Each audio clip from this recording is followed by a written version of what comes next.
Still say to have it lasting as a lasting success, that would be eventually the better investment, don't you think? Should we do 3 questions? Oh, okay. Thanks, Stefan. Anyone else? Come on, this is your lunch hour.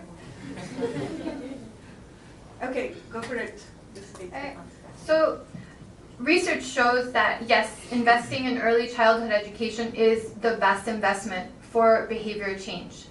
However, research also shows, like I said, with the value action gap, that even though you build these values, it still doesn't change. I'll give you an example. I have values every day that can, drive me to use less plastic and things like this. I even promote it on social media.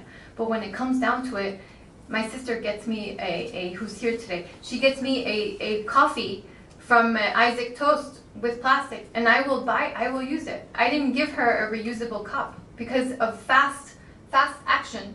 I just didn't think, and so it just happened. Or in another case, because of a habit, I'll still buy the polyester clothes, for example. I won't check the label.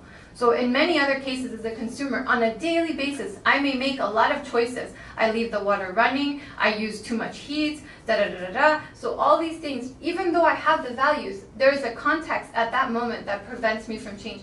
And so with the Chinese government, we presented a lot of this work as well at UNEP.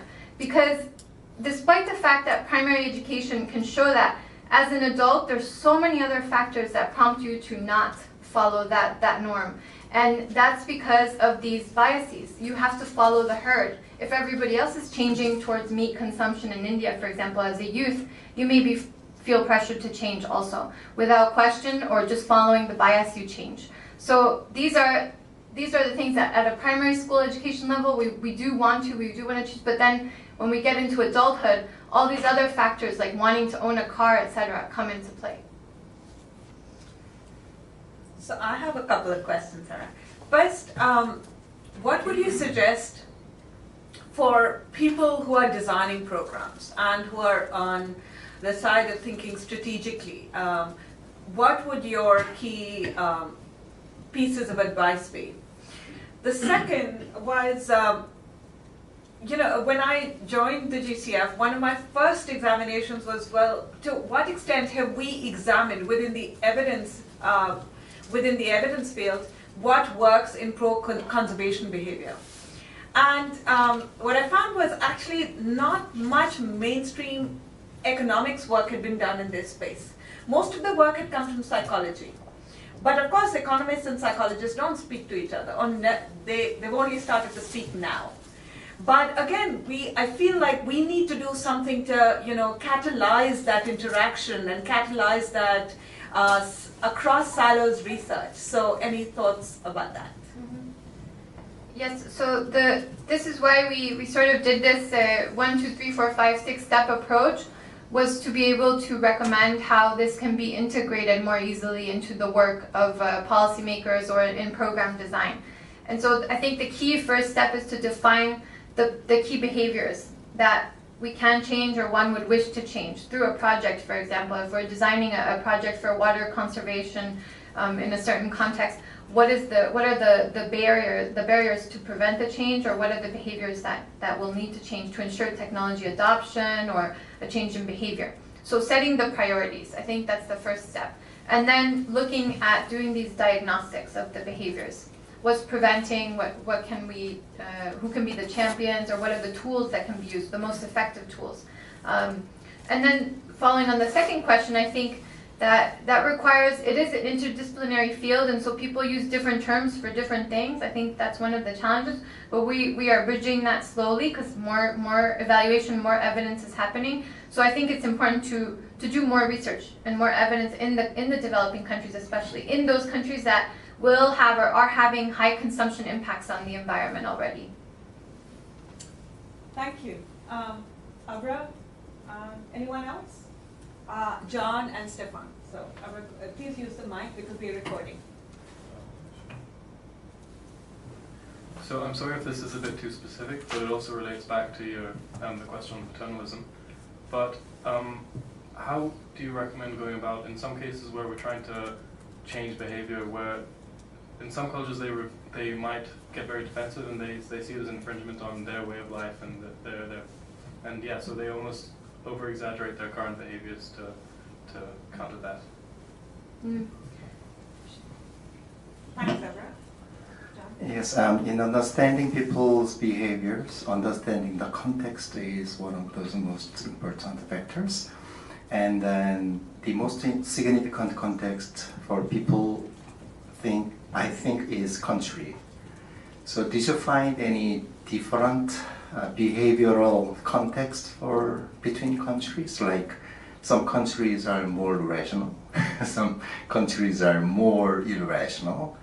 And did you find any different approaches based on each country level cultural situation? And Stefan? Yeah, it was a bit connected to prior remark about how to build that bridge between the social sector, social sciences, psychology, which ultimately has to do the heavy lifting to change everything in the world, and the kind of cold-blooded materialistic sciences. AKA economics. Yeah, so it needs to come together. So do you already have some aspects of information on return on investment, something like it pays out so a politician would listen? Yes. So to tackle the first question, actually one of the key things that you can learn when you look at the different studies or you look at these aspects is that a lot of times when you approach a country to look at these areas, it has to be a two-way process, right? That's why we recommend identifying the priorities for impact. Can it be low-hanging fruit? Can it be another priority issue? Maybe the Prime Minister has a priority issue he wishes or she wishes to tackle, like maybe air quality or something. And then is it going to be the most impactful or destructive behaviors?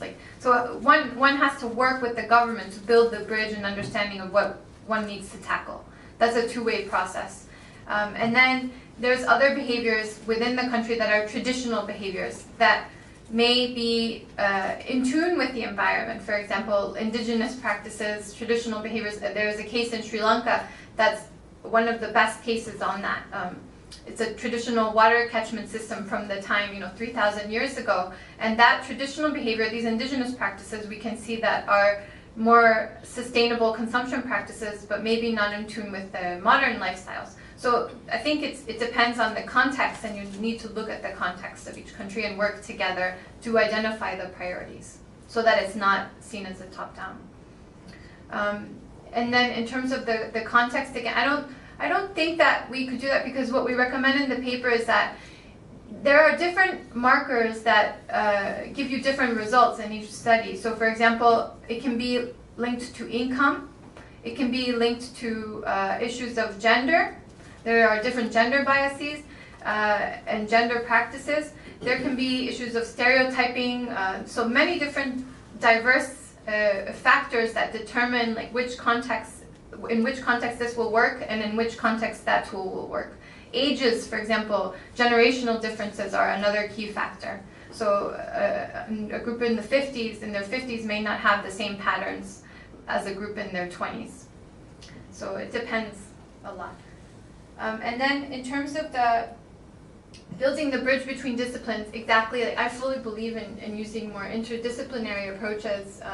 And so that's why this field has come about, because it has also borrowed from the medical sciences or other sciences. And so a lot of the evidence has been in the financial sector as well, like increasing participation in 401ks and retirement plans, savings plans, etc., or in increasing people to take part in conditional cash transfer programs, for example, or other things like this. So we need to borrow the evidence from that and apply it, and that's what we are also doing. But in this case, we've researched as much as we can for environmental, 5 different key areas like energy, water, sustainable consumption of goods, for related to green growth or climate change aspects.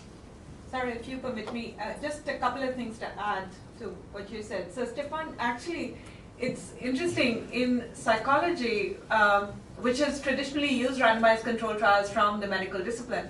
They're moving away from those sorts of experimental experiment-based research to now more hierarchical models and more expansive models, because they feel that looking at just one intervention by itself is not very useful. On the other hand, in economics, as we know, we're seeing a lot of the randomized control trial methodologies come up because people want to understand, well, what's going to be most effective for very well-defined interventions. Having said that, I think we're clearly not doing enough of the latter. We're not experimenting enough to learn within the overall economics discipline. And also, John, to your question, actually the slide that Sara showed, I went back and looked at the original piece of research, which is a really interesting piece of research, where the individual behavior that is most effective for greenhouse gas emission reductions is all work that has been done in only developed countries, like you said. So Europe, United States, Canada, and Australia. And that essentially looked at the books for adolescents in high school and the extent to which those were focusing on these sorts of behaviors. And they found that those books didn't focus on having one lesser child and also did not look at moving to a plant-based diet. Two things that are much more effective than what most organizations do in order to reduce greenhouse gas emissions. So there is that move, I think, to create a generation, but international action is not focusing sufficiently in that space.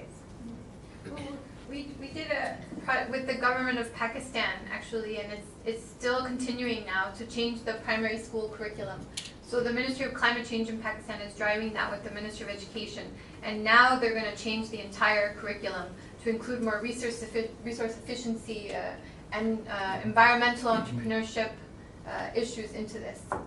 So that's one way. But again, we won't know until the curriculum is changed and you do a whole evaluation if that's impactful. Any burning last questions? Okay, with that, thank you so much, Sara. This is such a delight to have you. I'm also going to encourage you to come and have bilateral conversations for the next 10 minutes if you'd like with Sara, or just go and accost her on her 8th floor office. Thank you again, and we look forward to having you back. Thank you.